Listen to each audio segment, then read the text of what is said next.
humans, if you're receiving this message, that means that you have been involved in an alien abduction by my UFO, which on this channel means my unpopular fiction opinions. So friends, let's talk about my January reads. Now, if you look at the upload date, I'm a little behind here, but it's okay. On this channel, I take discrepancies in the average rating on Goodreads with my rating. Sometimes I rate higher and sometimes lower, but either way, my opinion does not necessarily match up with the popular opinion. Another thing to note is that a lot of times on Goodreads, we get like 0.5, 0.7, whatever, whereas users, we can only do whole numbers, the other is just an average. So keep that in mind as well. It's not always a hard star. Sometimes it wavers a little bit. And as far as unpopular opinions go, I also look at the reviews, and in those reviews, I try to look at the most popular rating and the second most popular rating, and then look at those reviews, because those are going to be what a majority of people are saying, right? And then on those reviews, a lot of times there's like a ton of comments, a ton of likes, things like that. So that's kind of what I'm mainly focusing on this channel, is not necessarily just my review of the book, but how my review differs from other people. I have a full list of my January reads below. For this video, I'm just focusing on the ones that were unpopular opinions. So down there, you'll see all the things that I read in January, and for the most part, a lot of the things were on par. So I'm picking out the ones that I thought a little bit differently than most people. So let's just jump right into it.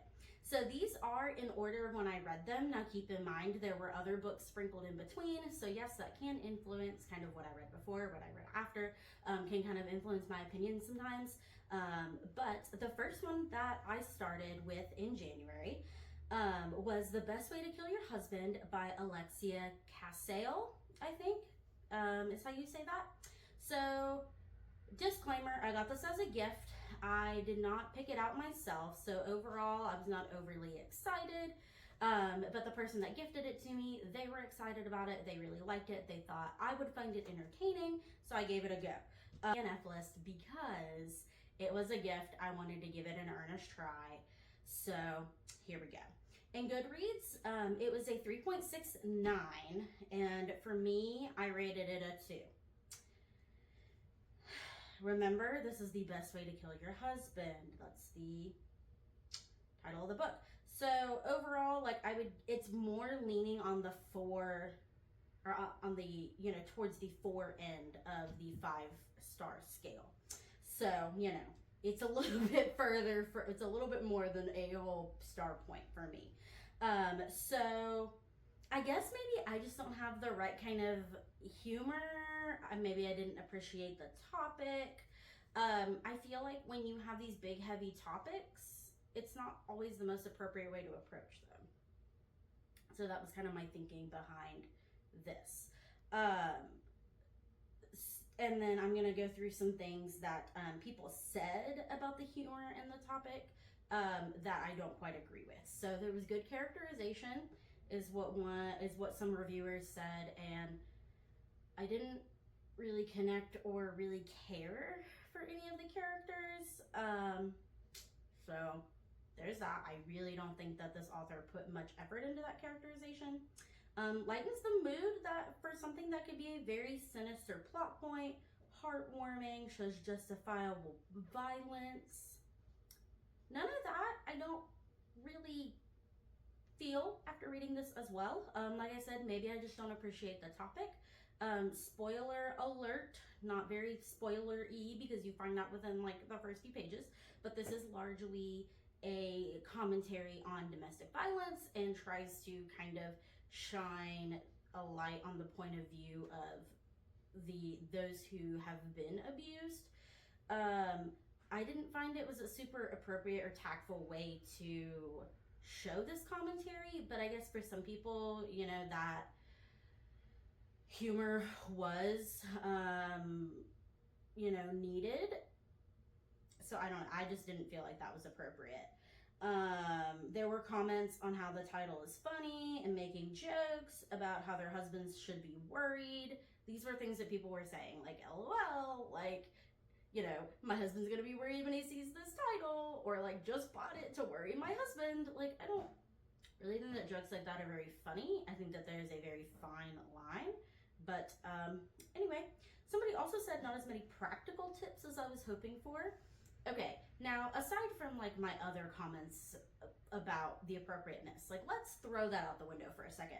Not as many practical tips as I was hoping for. The whole thing is practical tips. Like, it literally tells you how to decompose a body enough to not be as suspicious, like be able to like cut it up and stuff. Like, it goes through all that. It gives you all the supplies. They have a whole plan for like disposing of multiple bodies, like many practical tips. Even at the very end, like, it shows you like what not to do. So, you know, it gave you plenty of tips. Just say that. Effectively uses humor to alleviate the heaviness of the topic. I believe we already kind of went over this, but I don't agree with that.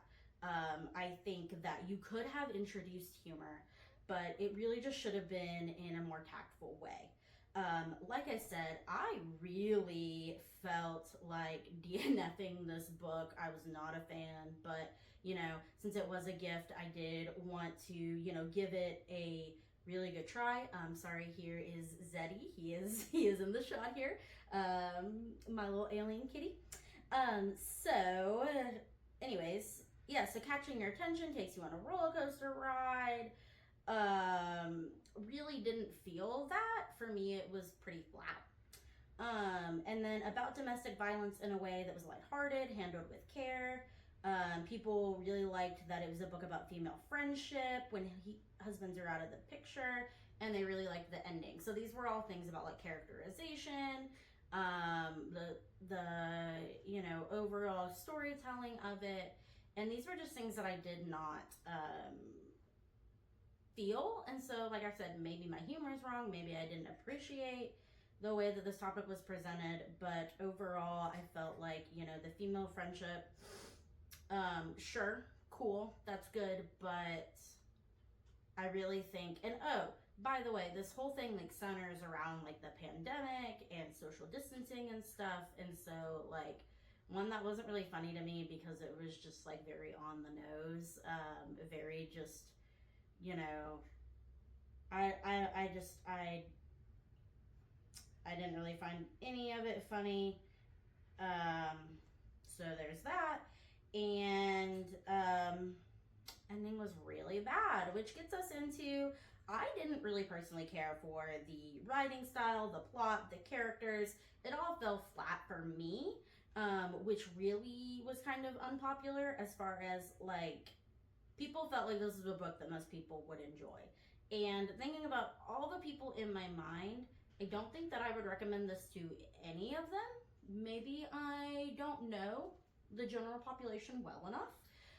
But I feel like the people that I know wouldn't really find this funny. And a lot of it is because like that humor does not fall into the category of humor that I feel like people I know have. Like, you know, a lot of the people that I know love like the old sitcoms and don't really like the new sitcoms that are coming out. And I feel like this is very on par with like new sitcom humor. So like, if you are really into sitcoms that have come out the past couple of years, like on network television, not necessarily like a Netflix show or whatever, but like CBS, NBC, like those kind of vibes, if you're into that, you may be into this. But just overall, not super into that. And then another one, this review is, this author knows how to write. And I will say knows how to write is all in capitals. I don't think so, honestly. Like, there was this weird, like, flipping between, like, writing styles. So, like, there was this whole chapter that was supposed to be kind of, like, mysterious. You're trying to, like, figure out who it is. But it was in, like, a whole different writing style than, like, everything else. And I get, like, maybe if each time it's, I can't remember. Maybe some of it was in first person. Girl, I've read a lot of books. but it flip-flops between different perspectives, and it's not all necessarily like first person, but if it, like, with each character, if it would have shifted styles, I think that could be really cool. But the fact that it was only like this one character in this one instance to like kind of give some mystery, just wasn't really into it. Overall, I didn't really care for the writing. That doesn't mean that I'm saying she's a bad writer. I think like in the comments, maybe there were, or in the reviews, there were some like other books that were mentioned that people like from her. So like, I mean, good for her. If she has an audience, if people are looking for this, amazing. I was not. It did not surprise me in a good way. I will say that. And then just overall bringing each character to life. I've kind of talked about this a little bit, so I won't belabor the point, but like these characters were not likable. I did not sympathize for them. No, I cannot say that. I believe that what they have gone through is horrible. There are some very horrible things that people have been subjected to in this book, and I do not condone that. However, so it's not that I don't sympathize them in that regard. It's like after the fact. So like, and I know trauma affects us differently, but this is not a commentary on trauma. I don't think. I'll just say that. So like overall, maybe I wasn't the target audience. And that's okay if I'm not. But I can have unpopular opinions about books. People can have popular opinions about books. But if we put all this controversy, gosh, I can't talk, to the side, there were some really odd plot choices. And it made it hard for me to get into it. So there was like this whole neighbor subplot with the main character's neighbor. She was like involved and then she wasn't involved, and like I didn't know if she was gonna get roped into this whole thing too. Like it was really unclear to me why the neighbor was involved, and it's not the one across the street. It's the one like right next to her, and like I guess so it led into, it gave her an opportunity, but then again, like I couldn't figure out like if it was important or not. It was just odd subplot. Again, like kind of invested into like this neighbor and her whole aesthetic, and then just kind of like dropped it. So that was really weird. There's this freaking cave scene, and like it takes up a good chunk of the book, and it makes no sense. So like they're trying to create this cover-up story. It's like this group of women. I'm trying not to give too much away, but like they are trying to kind of create like a cover-up story. And so like that part was fine. Like that part all kind of made sense. And they go to this cave, and they like go into the cave, like cool, whatever. And then they end up like going through the cave, and they have to like spelunk and swim, and there's this like whole in-depth, and mind you, this is the most in-depth part of the entire book. I feel like it is the most detail that Miss Alexia gives us. Most detail, in-depth, like crazy detail for something that I really don't think was necessary. It was a plot point that I was really confused the whole time as to why they were going through this huge dangerous cave journey, only to come out and there not really be a point to it. So that frustrated me, that I had to read through that and did not have a point for it. So annoying. And then there's this whole thing with the fox. The fox is on the cover of the book. There's like kind of allusions to a fox here and there. And then at the very end there, the fox makes an appearance, and so does another character that you are not expecting to make an appearance at the very end. That was weird. That was just weird. And almost kind of unnecessary. The other person showing up, I just felt like was very unnecessary in the first place. It's supposed to like shock you and give you like a little twist, but like I don't understand why the fox was involved. Maybe I need to do more research on foxes. Maybe it'd make more sense to me. But overall, kind of weird. I didn't understand it. Didn't know why she was there. So it just was like, what? And so the book didn't end on a good note. I will just say that. The next book that I want to talk about is Shades of Grey by Jasper Fforde. Now, this is a part of a series called Shades of Grey. It is not any way related to the other series. It's by Jasper Fforde. And I will say Goodreads gave it a 4.15, so that is closer to 4. And baby, I give this book a 5. If I could give it a greater score, I would. Oh my goodness. Ever since I read it, finished it like early January, this book has been taking up so much real estate in my mind for free, living rent free up in my brain. Phrases in the book, characters in the book, like this book is, I'm obsessed. And I will say, like, I did audiobook, but the second book I did consume later on in January, and that one, like, me and people for the most part. Hello, Miss Tiny. We have another visitor, another UFO resident that showed up. Second book, I was pretty much on par with a lot of people's opinions. It's just kind of this first book that, and for the most part, like, people had good things to say. Like, it is an average of a 4.15, so people had good things to say. But there are some things about it that I dearly love, and I feel like people maybe just didn't think about it the same way I did. So overall, like I said, obsessed. I love this book. It is like one of my top ones ever. I will say there's this quote from somebody that, you know, whether it's overall like a popular opinion, I guess maybe not. Like, maybe this person is slightly an outlier, but it kind of goes along with like the vibe of like, I feel like people aren't fully appreciating the nuance that Mr. Fforde gives us. So, this quote from a review says, "This book is based on a good idea, but it reads like it was written by a computer program and commissioned by that bloke in marketing who seems to have a new car every other month." So, what I'm getting from this is that this reviewer believes that Shades of Grey is just a cheap old book that did not have a lot of effort put into it. You know, it's very flat. But that's literally the point. Like, homie, did you not get that? Like, bro, that is the point.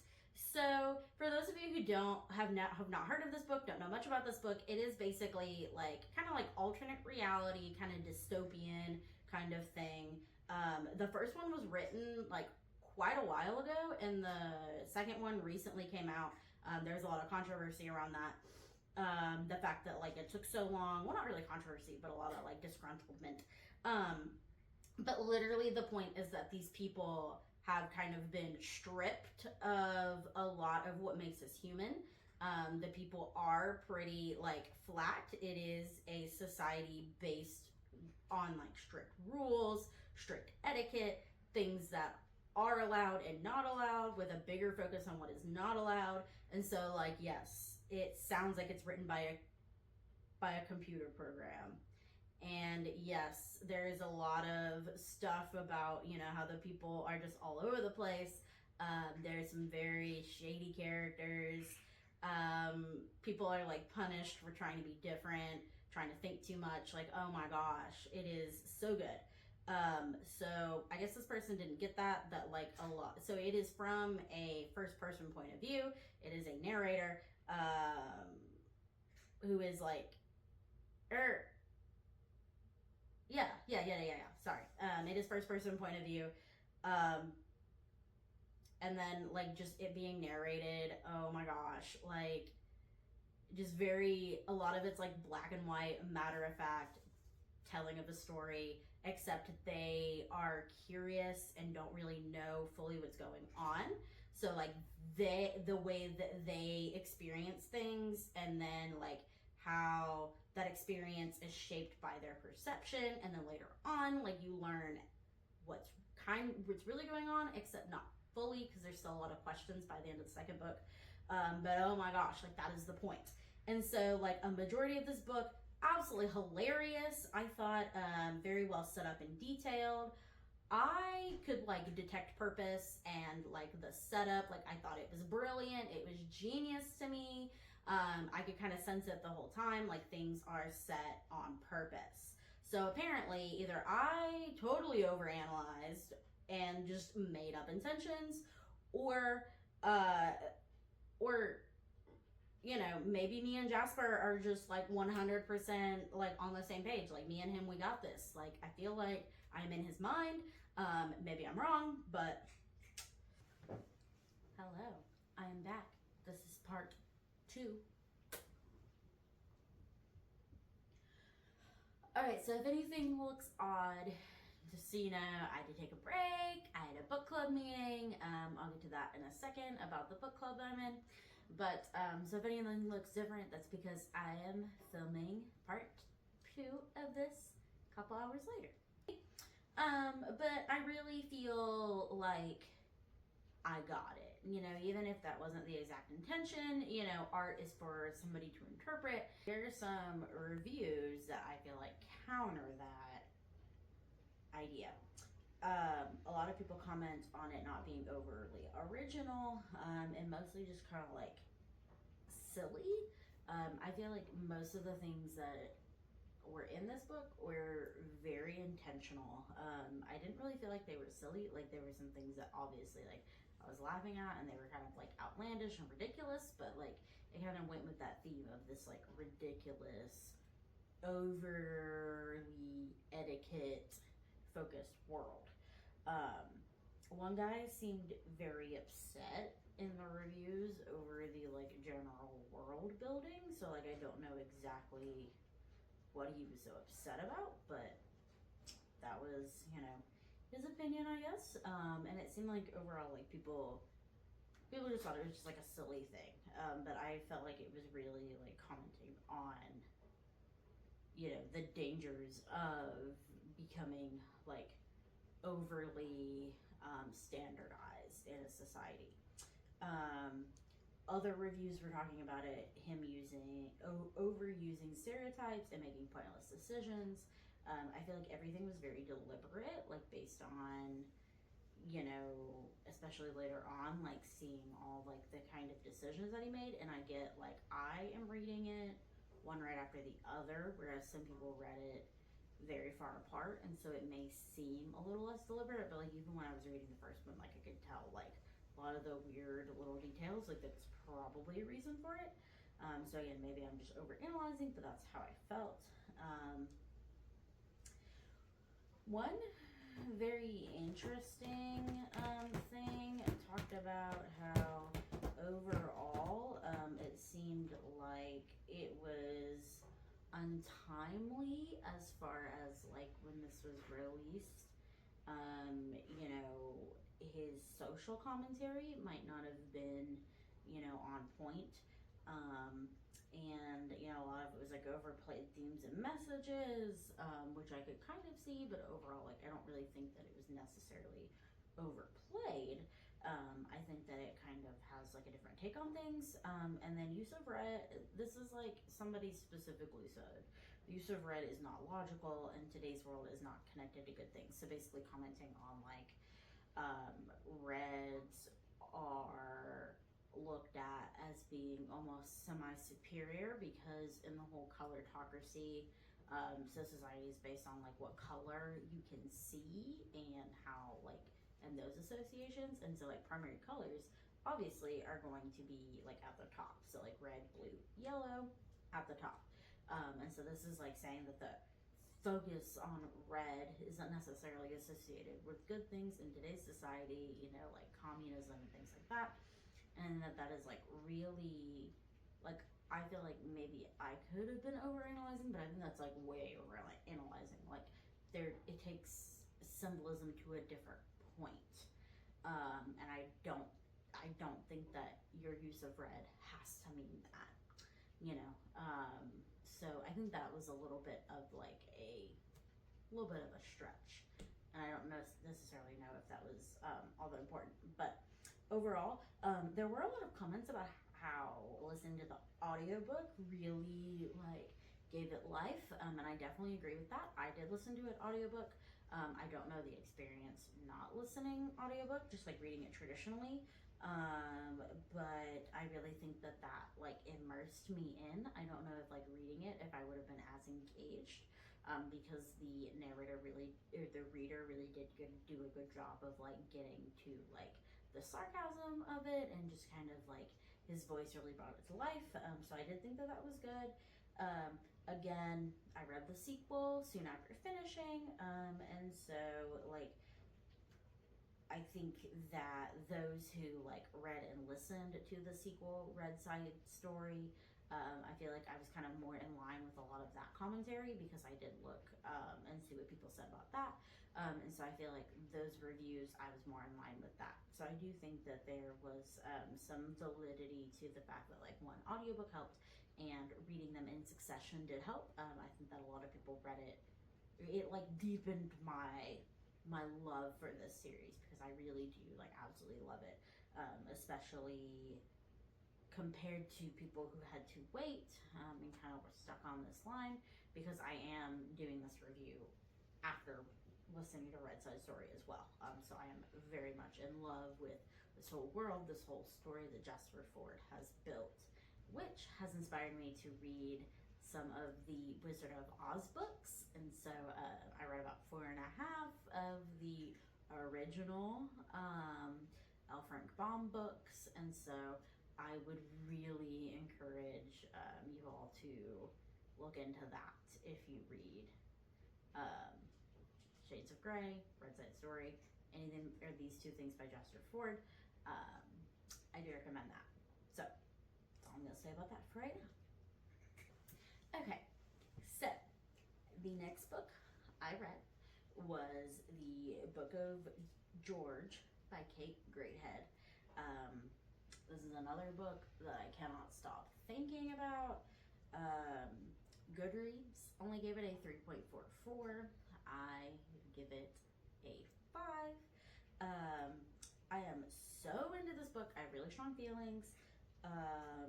And so I'm actually going to do another little session related to this book. So check back if you want to know more about the Book of George. But overall, highly recommend. Another book that I read was Brief Lives by Anita Brockner. Overall, Goodreads gave it a 3.74, so leaning more towards 4 stars, and I give it a 2. So 31% of people gave it 3 stars, 41% gave it 4 stars. So majority of people, or more people actually gave it 4 stars. For me, overall, I felt like it was a pretty lackluster read. And I pretty much like quickly skimmed it. I really try not to not finish a book. So it was really like let's just get it over with, like let's power through it.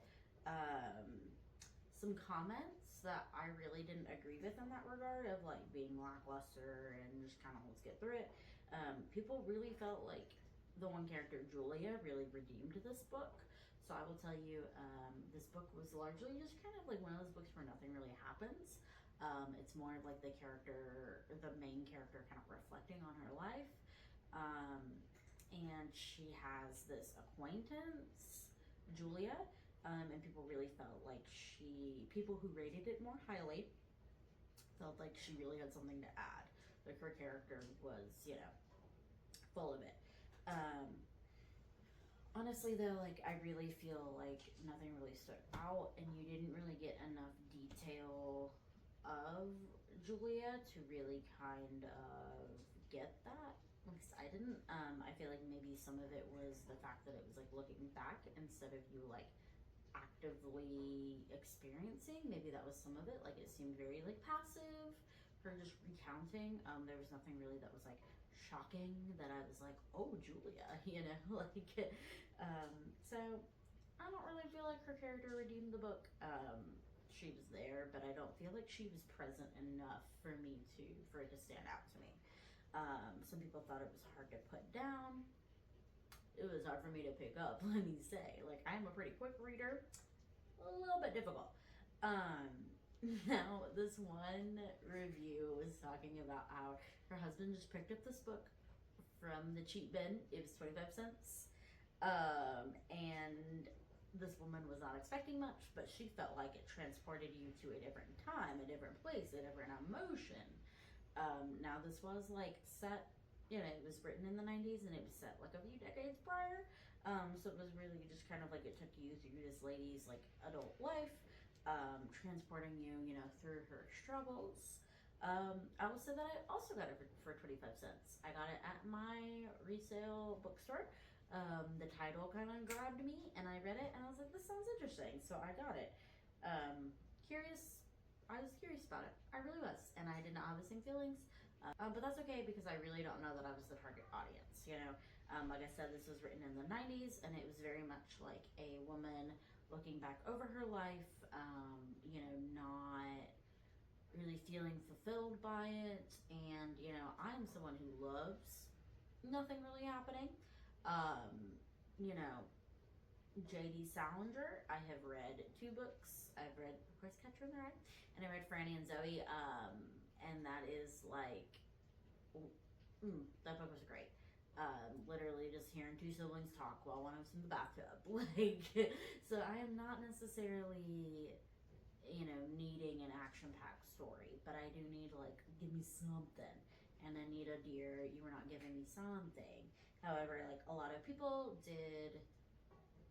that left reviews really did like it, and they also referenced other things that she's written and have liked her. So I just think maybe I wasn't the intended audience. I was just someone who happened upon it for 25 cents. I was like, sure, sounds good. Let's embark on this adventure. So, trying to broaden my horizons. So maybe I wasn't the intended audience, didn't really care for it. So if you happen upon Brief Lives and you think, what a bargain, and none of that sounds great to you, maybe leave it on the shelf. The things that were supposed to be dramatic didn't really hit me as dramatic. So there we go. All right. Now I have just a couple more for you. Like I said, these were not all my reads, but just some of them. The next one, number 5, is The Woman in Me by Britney Spears. Now, I know I'm kind of late on the bandwagon. I bought her when she first came out. I had her, she came to my door the day that it came out. I put it off. I was intrigued because I have been intrigued about this situation in her life for a little while. And so I will admit I'm a little late to the bandwagon because I lost momentum and started to read other things. So overall, Goodreads tells us that it is a 3.84, so closer to a 4 on average. It is a Choice Award winner for something about nonfiction, I don't know, a couple years ago. And my rating is a 2 because I did not enjoy this book, Miss Spears. Now, I will say, I do want to give the caveat that for this one specifically, I am not going to go into the direct reviews, direct ratings, direct comments, because I know that Britney is very important to many people. She is a staple. She is an icon for many, and I get that. So I don't necessarily want to go into like how people feel about her and people feel about her story, because I'm not here to talk about that. I am mostly here to talk about how I felt about it. So, yes, I get that this is Britney's side of the story. 100% get that. Like, we are hearing from her. We're hearing how she felt. But I feel like there's some lack of accountability. I get that maybe she went through some things, you know, as a child star. Her life wasn't great. You know, there's a lot of things that I recognize she probably, you know, could have used some more positive role models in her life. But, like, let me just give you an example. And of course, this is paraphrased. This is not a direct quote. This one I did listen to audiobook as well. So it was kind of a different experience. But I will say that specifically, like one point, like later in her life, when she's talking about her issues with her second husband, I guess it was, she was like, and again, paraphrasing, yeah, sure, I ran over his foot with my car, but I was trying to get out of there. Things like that. Like, she recognizes, sort of, that she did something wrong. But then she always, like, justifies it, like, okay, but look, I'm trying to do this. And, girl, like, you ran over somebody's foot. Like, there were things that, like, she did, and she just brushes off her involvement in the whole situation. So, like, originally I was super interested in the whole, like, conservator side and, like, fascinated on, like, how did she get from where she was in the beginning as, like, a little girl doing Mickey Mouse Club to, you know, where we are modern day with all, like, the controversy around her trial, her case. I actually have worked pretty closely with students that I have had conservatorships, and so I know that they can be very beneficial, and so I feel like there was a lot of media that was talking about the negative sides of conservatorships, and so I personally was curious, you know, more like for my own development as a professional, my own development as a human, you know, when is it good, when is it not good, and so I wanted some more kind of context, some more understanding, and so I really felt like I wanted to hear her side, because I know kind of how I feel in general about conservatorships, and I know kind of the side that, you know, from the perspective of people that are, you know, running her life, and so I wanted to kind of see from her. But I feel like a lot of it was left out. It seems like she maybe purposefully left things out, because it was very much like, oh yeah, I'm just living my life, I'm trying to take care of my kids, and then I, you know, pulled them into the bathroom with me to save them from my ex-husband who's trying to take them from me and never let me see them again. And it's kind of like, there seemed like points where maybe she wasn't either explaining the whole thing, or maybe she doesn't acknowledge the whole thing. Maybe she doesn't remember, which is very valid, but, you know, it makes me think, like, it's like she left some things out. Like, you know, she was put into these rehab facilities, okay, but, like, was she just not aware? Is she not wanting to admit to things? Like, that's where I'm unclear. I have seen things about maybe different diagnoses she has, and so, like, that would kind of make sense if she, you know, doesn't remember, doesn't understand, you know, doesn't think that things are wrong, which would make sense. You know, and she acts like all of this is forced upon her, when, like, the things that I know about, like, trauma and how things develop, like, it all makes sense to me how this could have gotten where it was, but then, like, it seems so extreme, and so there's just a lot of inconsistencies, and so I feel like I need more to the story. So overall, I feel like the storytelling, it seemed like there were a lot of things wrong, and it felt like there was a lot of placing blame without accountability, and so that's kind of what bothered me. But of course, if you all know more, if you've done more research, please let me know, and I'll be happy to take that into consideration in my opinion of this story. So the last one that I want to discuss is something, actually, this is the book that I went to book club for. So this is number 6 that I'm going to be discussing, and it is The People We Keep by Allison Larkin. So like I said, I read this for a book club, so I really wanted to follow through. I wanted to finish. There was a comment or a review on Goodreads that this story redeemed itself to not DNF. However, I feel like I probably would have not finished it if I didn't have to finish it for the group. So, like, if I would have just picked this up and started reading it, like, from my Kindle Unlimited or whatever, or just, like, a free book from the library, you're recommended, whatever, I probably wouldn't have read it. But here we are. Overall, not a huge fan, because Goodreads gave it a 4.10. I gave it a 3.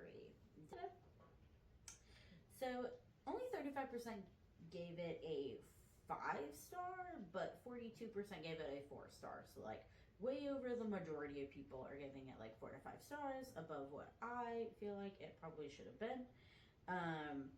Overall, like the characterization really fell flat for me. So some of the higher ratings were saying that the characters are likable, felt genuine, the story speaks to you.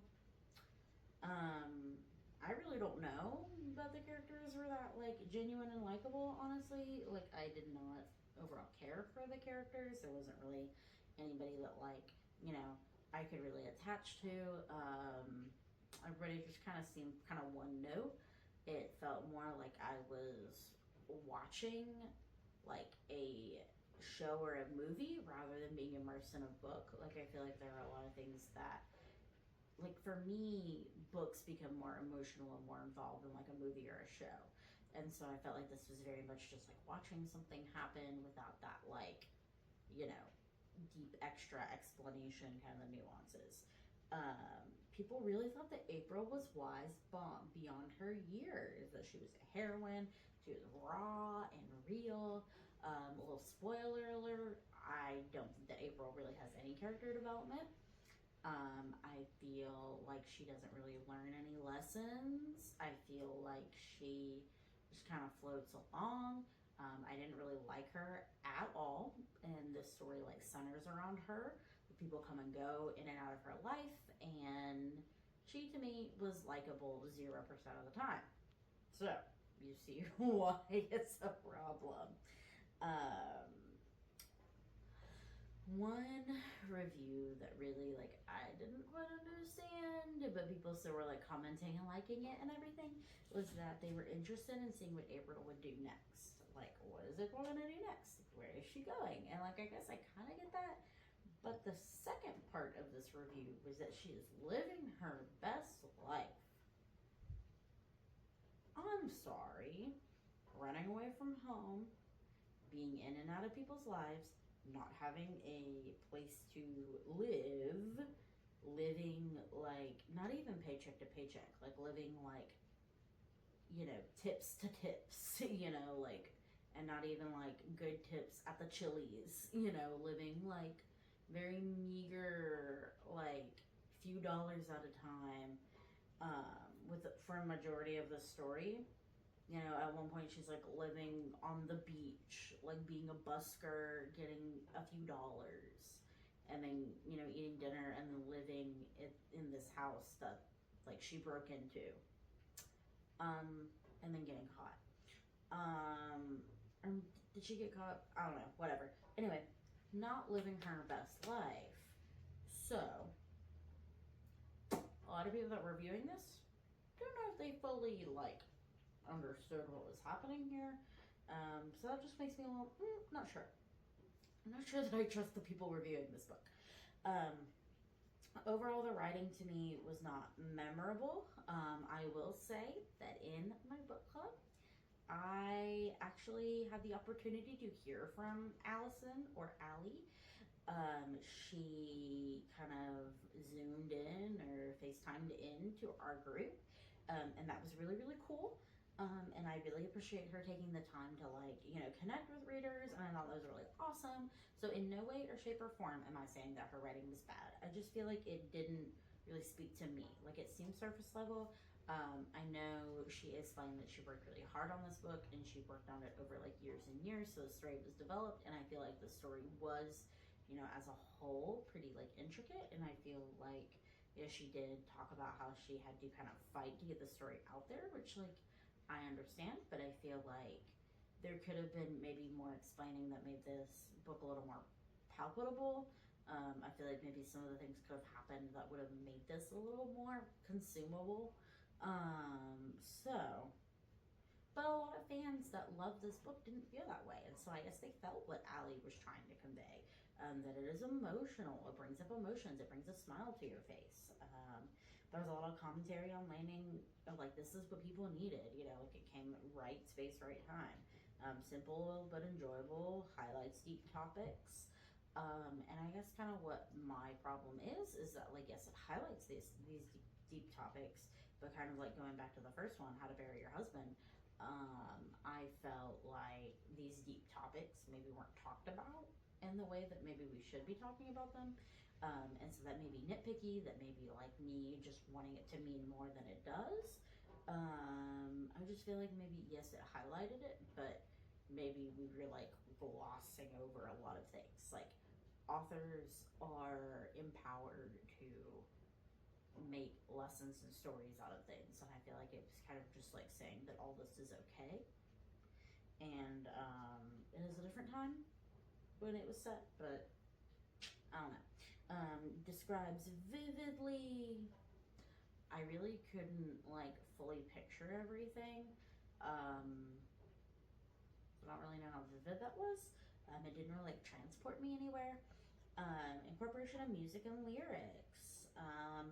I personally, and this is a personal thing, like I really, like I get like referencing music and like talking about music, but like using lyrics as plot points and like really like throwing that in there, especially when it doesn't necessarily naturally integrate itself, that bothers me. Like, that may be an unpopular opinion.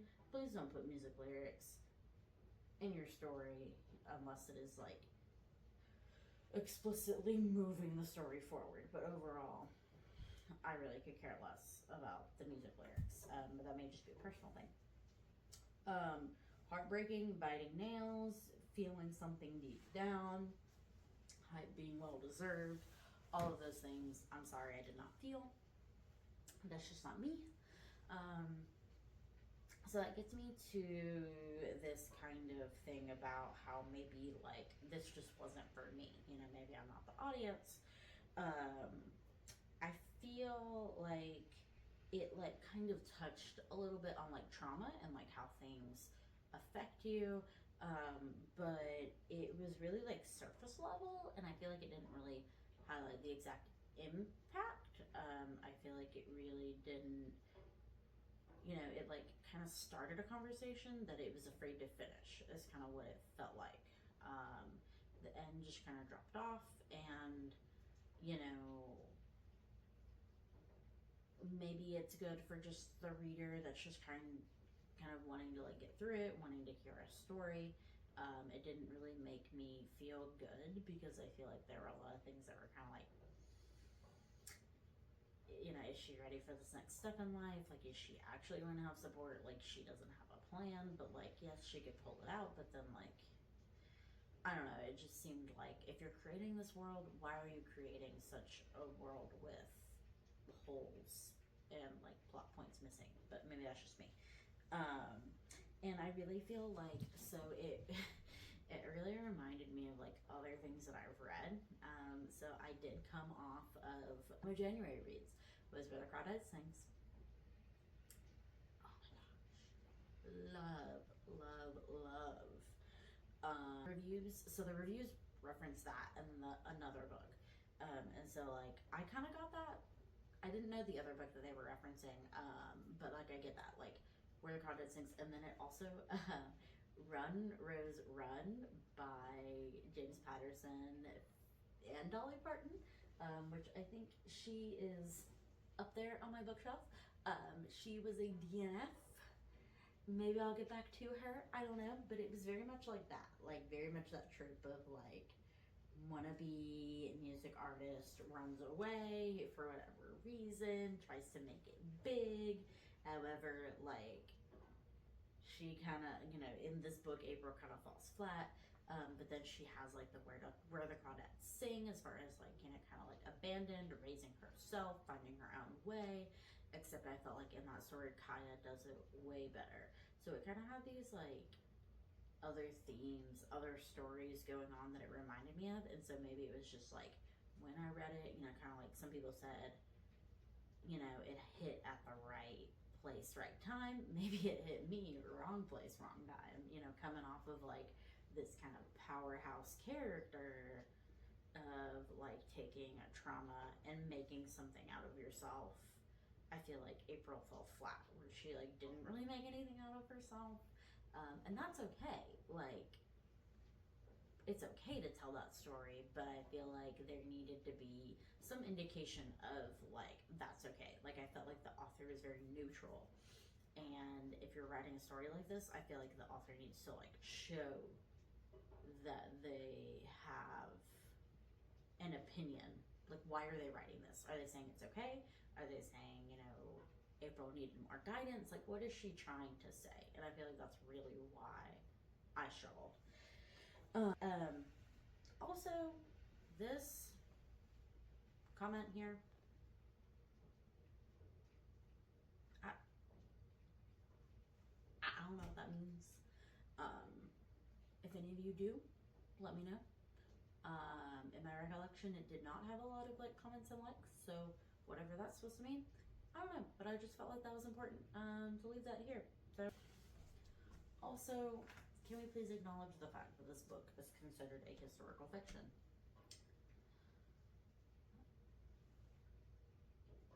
At what point have the 90s become historical fiction? The 90s can now be considered historical fiction. I don't know how I feel about that.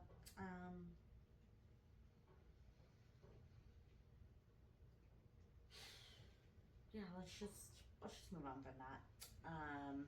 There were reviews that mentioned that there's a lot of nostalgia with this book. And maybe that had an impact for me. It hadn't, did not impact me. The fact that I don't have a big connection, I don't have that nostalgia. However, some people were like, it's giving me more like 70s vibes than 90s vibes. But overall, maybe that had a big part of it. Like we were talking in my book club, that, a big part of it was the connection you felt and like kind of being, reminiscing and not necessarily, relating word for word or action for action, but just being able to kind of, feel that as well. So maybe that's what, didn't really do it for me. So anyway, thank you, human friends, for joining me on this UFO journey. If you agree or disagree with my takes, please leave a comment. Also, if you have any book recommendations, drop them down there. Until next time, this alien abduction is over. Bye-bye.